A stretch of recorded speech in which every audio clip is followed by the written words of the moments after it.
Dear students, आज की class है वस्त्रों की परिसज्जा यानी परिसज्जा क्यों की जाती है और इसका क्या महत्व है, उद्देश्य क्या होता है परिसज्जा करने का। तो ये है BA second semester home science का टॉपिक है। जब वस्त्र बुनाई के बाद, कताई बुनाई इन सब के बाद, धागा बुनने के बाद जब वस्त्र तैयार हो जाता है तब तुरंत उपयोग के लायक नहीं होता है, ठीक है ना। उसे कहा जाता है, जो करघे से उतरे हुए वस्त्र होते हैं उसे ग्रे गुड्स कहा जाता है, कच्चा माल जिसे कहते हैं, ठीक है। तो इसमें क्या होता है, बुनाई के समय तेल, ग्रीस, गंदगी हो जाती है, इसमें बहुत ही गंदे वस्त्र हो जाते हैं, इनकी आकृति बिगड़ जाती है, वस्त्रों की सतह पर यानी टेक्सचर जो होता है उसमें गांठें, रोएं भी उठ सकते हैं, जिससे वो देखने में खुरदुरा लगता है। इसलिए उपयोग इसका तुरंत नहीं किया जा सकता। कुछ वस्त्र ऐसे होते हैं जिसकी बुनाई बहुत ज़्यादा घनी होती है, तो वो कड़े कड़े से दिखाई देते, बहुत ही हार्ड हो जाते हैं, हार्ड जैसे दिखने लगते हैं, आकर्षण विहीन यानी कि इसमें अट्रैक्टिव नहीं होते हैं, बहुत ही गंदे से लगते हैं और ढीले ढाले से हो जाते हैं, मटमैले होते हैं, ठीक है। अगर इन्हें ऐसे ही बाज़ार में बेच दिया जाए, बेचने के लिए भेजा जाए, तो कोई भी व्यक्ति इन्हें लेगा ही नहीं। इसी वजह से इन परिसज्जा की जाती है ताकि वस्त्र के दोषों को दूर किया जा सके और वस्त्र देखने में सुंदर लगे। जब हम उसको छुएं, जब हम वस्त्र खरीदने जाते हैं तो बहुत सारी उसमें चीज़ें देखते हैं, कुछ क्वालिटी देखते हैं, उसी के बाद हम उसको लेते हैं। सबसे पहले तो वो सुंदर होना चाहिए। सुंदर होने के बाद फॉर एग्ज़ाम्पल जब आप ही कोई वस्त्र लेने जाते हैं मार्केट में, चाहे सूट हो या किसी को देना हो, अगर किसी और को भी देना है, तब भी हम सबसे पहले उसमें सुंदर होना चाहिए, ठीक है, उसकी डिज़ाइन हमें पसंद आनी चाहिए। जब वो हमें हमारी आँखों को सुंदर लगता है, उसके बाद हम क्या करते हैं, हम ये देखते हैं कि वो छूने में, मतलब उसका कॉटन का है, सिल्क है, क्या है और छूने में कैसा है, ठीक है, तो उसका टेक्सचर कैसा है। तो इस तरह से हम भी मार्केट में जाके बहुत सारी चीज़ें देखते हैं, तो वो अगर परिसज्जा अच्छे से नहीं की जाएगी तो उसका उपयोग नहीं हो सकेगा। इस वजह से वस्त्र की परिसज्जा की जाती है। जो प्रक्रियाएं होती हैं वस्त्र पर करघे से उतारने के समय, करघे पर, तो उससे क्या होता है, वस्त्र का जो बाहरी रूप होता है वो बिगड़ा हुआ होता है, उसको निखारने के लिए, उसके गुणों में वृद्धि करने के लिए, ताकि वो देखने में सुंदर लगे और उसको हम स्पर्श जब करें तो वो हमारे हाथों को कोमल लगे। इस वजह से ये परिसज्जा की जाती है ताकि उसके गुणों में वृद्धि हो, उसकी उपयोगिता बढ़ सके वस्त्र की, ठीक है। अब एक कोलियर हैं वैज्ञानिक, उन्होंने परिसज्जा को परिभाषित किया है। कैसे परिभाषित किया है देखते हैं। प्राचीन काल से ही तैयार वस्त्रों के बाह्य स्वरूप को सुधारने, मतलब बहुत पहले से वस्त्र को निखारने के लिए, उसको सुधारने के लिए परिसज्जाएं की जाती थी। लेकिन पहले परिसज्जा केवल हाथों से की जाती थी। अब अलग प्राकृतिक रंग के उपयोग से रंगा जाता था, ठीक है। बाद में उसमें मांड कड़ापन लाने के लिए, उसको हार्ड बनाने के लिए चीनी मिट्टी का प्रयोग किया जाता था, मांड का, स्टार्च का। लेकिन अब क्या होता है, बड़ी बड़ी मशीनें हो गई हैं, नई अलग अलग प्रकार की, इनका आविष्कार हो चुका है, तो उसमें कम समय और शक्ति लगती है, मेहनत, हाथों का इस्तेमाल बहुत ही कम होता है और समय कम लगता है, क्योंकि मशीनों बहुत जल्दी नई मशीनें होती हैं तो वो तेज़ी से काम करती हैं। इन्हीं मशीनों के द्वारा परिसज्जा की जाती है।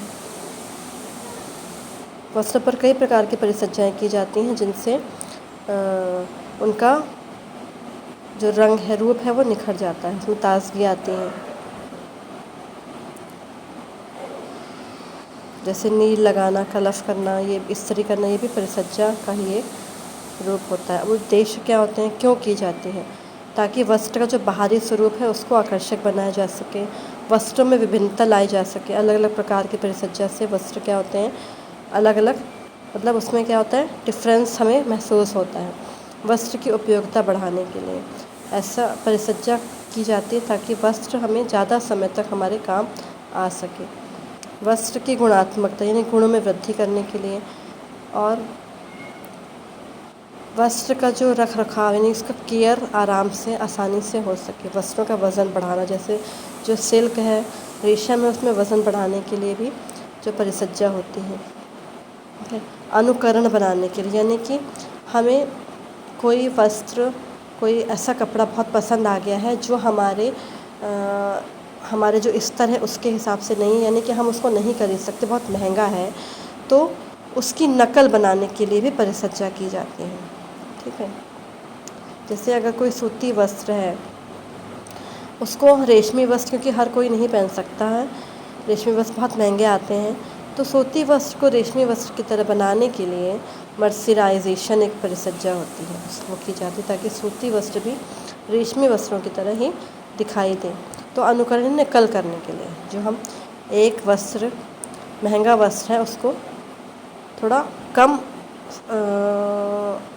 महंगा यानी सस्ता बनाने के लिए उसकी नकल उतार देना। घटिया वस्त्रों को आकर्षक बनाने की, बहुत ही बुरा वस्त्र है जब करघे से उतर के आया बुनाई के तुरंत बाद, तो उसको आकर्षक बनाने के लिए भी परिसज्जा की जाती है। तो ये उद्देश्य हो गए। अब कितने प्रकार की परिसज्जा होती हैं? एक ये होती है यांत्रिक, जो मशीनों से की जाती है, और एक रासायनिक, जो कि रसायनों का प्रयोग होता है। यांत्रिक परिसज्जा में कुटाई करना होता है, जिससे कि उनकी सतह जो होती है उसको सख्त, कोमल, चमकदार बनाने के लिए। फिर सतह को झुलसाकर चिकना करना, जिसे हम सिंजिंग कहते हैं, इससे वस्त्र की सतह को चिकना किया जाता है। फिर नेक्स्ट है रोए को काटना और झाड़ना। इसका वस्त्र का जो रोया होता है बुनाई के तुरंत बाद, उसको काटने के लिए परिसज्जा की जाती ताकि वो हमें जब हम छुएं स्पर्श में हमें चिकना दिखे और कोमल लगे। फिर कड़ा करना और भरना, इसमें क्या होता है, उसके जो वस्त्रों के सतह यानी कि ऊपरी जो सतह होती है उसके दोषों को दूर किया जाता है, जिससे कि वस्त्र में ताजगी आती है। लेकिन ये परिसज्जा अस्थायी होती है और कुछ ही धुलाई के बाद ये ख़त्म हो जाती है। वस्त्र को कड़ा करने के लिए स्टार्च, मानकोंद, मैग्नीशियम सल्फेट, क्लोराइड, चीनी मिट्टी आदि का प्रयोग किया जाता है। फिर है टेंटरिंग। इसमें सभी वस्त्रों जिस वस्त्र में परिसज्जा की जाती है, टेंटरिंग परिसज्जा, उससे क्या होता है, समान स्थानों में समान चौड़ाई का वस्त्र बन जाता है। ठीक है। टेढ़ा मेढ़ा नहीं रहता है, असमान आकृति नहीं रहती, एक जैसा हो जाता है। फिर रोएं उठाना। अब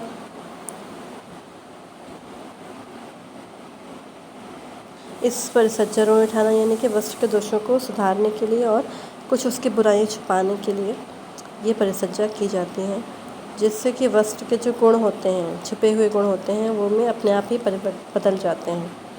ठीक है।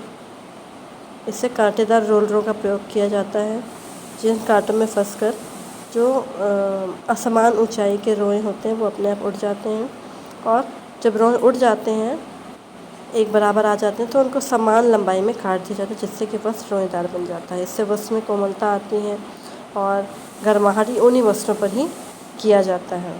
ठीक है।